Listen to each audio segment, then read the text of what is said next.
ಸ್ನೇಹಿತರೆ, ಸತಿ ಸಾವಿತ್ರಿ ಈ ಹೆಸರನ್ನು ಬಹಳ ಮಂದಿ ಕೇಳಿರ್ತಾರೆ. ಸಾವಿತ್ರಿಯು ಪತಿವ್ರತ ಶಿರೋಮಣಿಯಾಗಿದ್ದು ತನ್ನ ಕರ್ತವ್ಯವನ್ನು ಸರಿಯಾಗಿ ನಿರ್ವಹಿಸಿ ಮಹಾಪತಿವ್ರತೆ ಎನಿಸಿಕೊಂಡವಳು. ಬೇರೆ ಪತಿವ್ರತ ಸ್ತ್ರೀಯರನ್ನು ಮೀರಿಸುವ ಪಾತಿವ್ರತ್ಯ ಸಾವಿತ್ರಿಯದು. ಸಾವಿತ್ರಿಯ ಚರಿತ್ರೆಯಾದರೂ ಆದರ್ಶ ಚರಿತ್ರೆಯಾಗಿದೆ.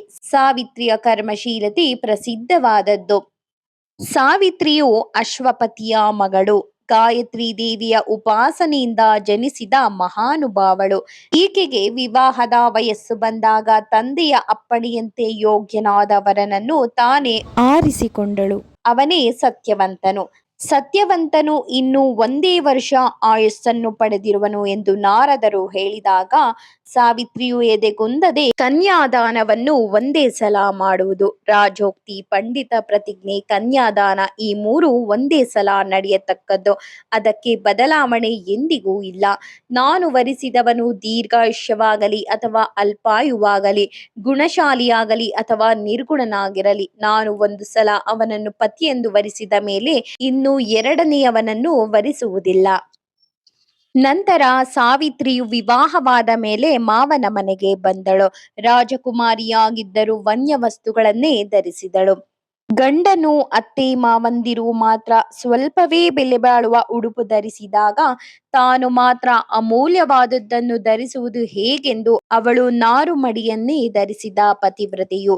ಗಂಡನ ಆಯಸ್ಸು ಮುಗಿಯುತ್ತಿರುವಾಗ ಸಾವಿತ್ರಿಯು ಮಾನಸಿಕ ಬಲ ಹಾಗೂ ಶಾರೀರಿಕ ಬಲಗಳೆರಡನ್ನೂ ತೋರಿದಳು. ತನ್ನ ಪತಿಯ ಆಯಸ್ಸು ಮುಗಿಯುತ್ತಿದ್ದರೂ ತಪಸ್ಸು ಮಾಡುತ್ತಲೇ ಜೊತೆಯಾಗಿ ಅತ್ತೆ ಮಾವಂದಿರ ಸೇವೆ, ಪತಿ ಸೇವೆಯನ್ನು ಮಾಡುತ್ತಿದ್ದಳು. ನಂತರ 3 ದಿವಸ ಕಠೋರ ವ್ರತ ಹಾಗೂ ಉಪವಾಸ ಮಾಡಿದಳು.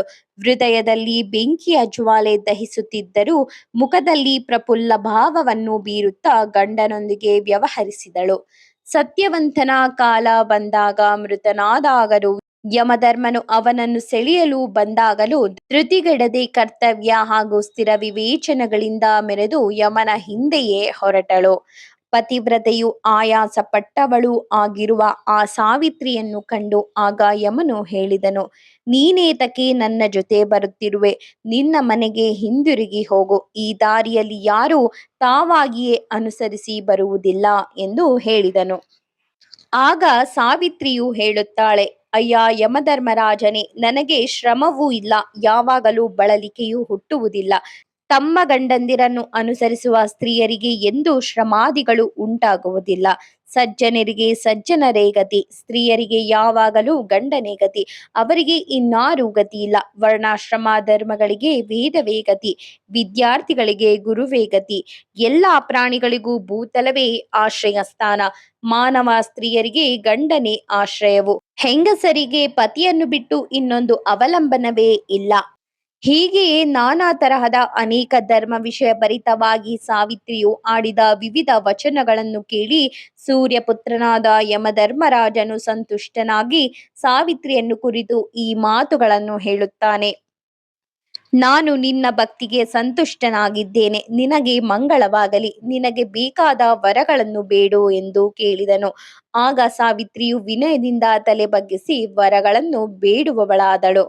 ಆಗ ಸಾವಿತ್ರಿಯು ಯಮನಿಂದ, ಮಾವನಿಗೆ ಕಣ್ಣು, ತಂದೆಗೆ 100 ಜನ ಗಂಡು ಮಕ್ಕಳು, ತನಗೆ ಸತ್ಯವಂತನಿಂದ 100 ಮಕ್ಕಳು, ಹೀಗೆ ವರವನ್ನು ಪಡೆದು ಉಭಯ ಕುಲಗಳನ್ನು ಉದ್ಧರಿಸಿದಳು. ಯಮಧರ್ಮನೇ ಸಂತುಷ್ಟನಾಗಿ ಅವಳ ಪತಿಯನ್ನು ದೀರ್ಘಾಯುಷ್ಯಂತನನ್ನಾಗಿಸಿ ಕಳುಹಿಸಿದನು. ಹೀಗೆ ತನ್ನ ಸಾಧನೆಯಿಂದ, ತನ್ನ ಕರ್ತವ್ಯ ಪ್ರಜ್ಞೆಯಿಂದ, ಅದೃಷ್ಟದೊಂದಿಗೆ ಹೋರಾಡಿ ಸಾಧನೆಯಿಂದ ಏನನ್ನು ಸಾಧಿಸಬಹುದೆಂದು ಜಗತ್ತಿಗೆ ತೋರಿದ ಪತಿವ್ರತ ಶಿರೋಮಣಿಯೇ ಸಾವಿತ್ರಿ. ಇಂತಹ ಅನನ್ಯ ಸಾಧಾರಣವಾದ ಗುಣಗಳು ಇದ್ದಿದ್ದರಿಂದಲೇ ಏತದ್ದೇಶೀಯರು ಜ್ಯೇಷ್ಠ ಮಾಸದಲ್ಲಿ ಸಾವಿತ್ರಿಯ ಪೂಜೆಯನ್ನು ಮಾಡುತ್ತಿರುವರು. ಈ ವ್ರತಾನುಷ್ಠಾನವು ತ್ರಯೋದಶಿ ದಿನ ಪ್ರಾತಃ ಕಾಲದಿಂದ 3 ರಾತ್ರಿಗಳು ಉಪವಾಸವನ್ನು ಆಚರಿಸುವ ನಿಯಮವಿದೆ. 3 ದಿವಸ ಉಪವಾಸ ಮಾಡಲು ಶಕ್ತಿ ಇರುವುದಿಲ್ಲ. ಹಾಗಾಗಿ ತ್ರಯೋದಶಿ ದಿನ ನಕ್ತ ಭೋಜನ ಮಾಡಿ ಚತುರ್ದಶಿಯಲ್ಲಿ ಅಲ್ಪಾಹಾರವನ್ನು ತಿನ್ನಬೇಕು. ಹುಣ್ಣಿಮೆಯ ದಿನ ಪೂರ್ತಿ ಉಪವಾಸ ಮಾಡಬೇಕು. ತ್ರಯೋದಶಿ ಮೊದಲ್ಗೊಂಡು ಪ್ರತಿನಿತ್ಯವೂ ಮಹಾನದಿಯಲ್ಲಿ ಅಥವಾ ಕೊಳಗಳಲ್ಲಿ ಇಲ್ಲವಾದರೆ ಪರ್ವತದಿಂದಿಳಿಯುವ ಜಲಪಾತದಲ್ಲಿ ಸ್ನಾನ ಮಾಡಬೇಕು. ಪೌರ್ಣಮಿಯಲ್ಲಿ ಸ್ನಾನ ಮಾಡುವಾಗ ಸಾಸಿವೆ ತೈಲ, ಮೃತ್ತಿಕೆ ಇವುಗಳನ್ನು ಉಪಯೋಗಿಸಿ ಸ್ನಾನ ಮಾಡತಕ್ಕದ್ದು. ಸರ್ವಾಂಗ ಸುಂದರಿಯಾದ ಶ್ರೀ ಸಾವಿತ್ರಿ ದೇವಿಯ ಶುಭ ಪ್ರತಿಮೆಯನ್ನು ಮಾಡಿಸಿ ಅದನ್ನು ಬಿದಿರಿನಿಂದ ಮಾಡಿದ ಪಾತ್ರೆಯಲ್ಲಿಟ್ಟು ವಸ್ತ್ರಯುಗಗಳಿಂದ ಆ ಪ್ರತಿಮೆಯನ್ನು ಆಚ್ಛಾದಿಸಬೇಕು. ಬ್ರಹ್ಮ ಮತ್ತು ಸಾವಿತ್ರಿವರ ಪ್ರತಿಮೆಗಳನ್ನು ಸ್ವಶಕ್ತಾನುಸಾರವಾಗಿ ಮಾಡಿಸಿ ಆ ಸಾವಿತ್ರಿ ಬ್ರಹ್ಮರಿಗೆ ಪೂಜೆಯನ್ನು ಮಾಡಬೇಕು. ಈ ರೀತಿ ಬ್ರಹ್ಮದೇವ ಸಮೇತನಾಗಿ ಸಾವಿತ್ರಿ ದೇವಿಯನ್ನು ಗಂಧ, ಸುಗಂಧಿ ಪುಷ್ಪ, ಧೂಪ, ನೈವೇದ್ಯ, ದೀಪ ಇವುಗಳಿಂದ ಭಕ್ತಿಪೂರ್ವಕವಾಗಿ ಪೂಜಿಸಬೇಕು. ಈ ರೀತಿ ಸ್ತ್ರೀಯು ತ್ರಿರಾತ್ರೋಪವಾಸವನ್ನು ಸಂಕಲ್ಪ ಪೂರ್ವಕವಾಗಿ ಮಾಡಿ ಜ್ಯೇಷ್ಠ ಮಾಸದ ಹುಣ್ಣಿಮೆಯಲ್ಲಿ ವಟವೃಕ್ಷ ಮೂಲದಲ್ಲಿ ಮಹಾಪತಿವ್ರತೆಯಾದ ಶ್ರೀ ಸತಿ ಸಾವಿತ್ರಿಯನ್ನು ಪೂಜಿಸಬೇಕು.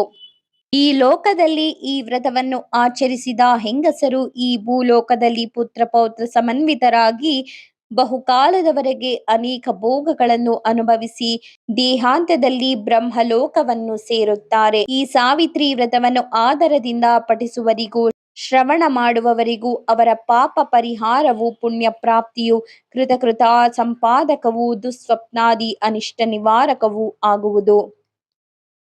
ಸ್ಮೃತ್ಯರ್ಥಗಳನ್ನು ಸಾಕ್ಷಾತ್ತಾಗಿ ಪ್ರತಿಪಾದಿಸುವ ವೇದಗಳಿಗೆ ಮಾತೆಯಾಗಿಯೂ ಸ್ವಯಂಭುವಾದ ಬ್ರಹ್ಮದೇವನ ಪತ್ನಿಯಾಗಿಯೂ ಇರುವ ಸಾವಿತ್ರಿಯನ್ನು ಈ ಲೋಕದಲ್ಲಿ ಯಾರು 3 ರಾತ್ರಿ ಉಪವಾಸವನ್ನು ಆಚರಿಸಿ ಪೂಜಿಸುವರೋ ಅಂತಹವರು ಸತಿ ಸಾವಿತ್ರಿಯಂತೆ ತನ್ನ ಪಿತೃ ಮತ್ತು ಭರ್ತೃ ಈ ಉಭಯ ಕುಲಗಳನ್ನು ಉದ್ಧಾರ ಮಾಡಿ ಬಹುಕಾಲ ಸುಖವನ್ನು ಅನುಭವಿಸುವಳು. ಶ್ರೀ ಕೃಷ್ಣ ಅರ್ಪಣಮಸ್ತು. ಧನ್ಯವಾದಗಳು.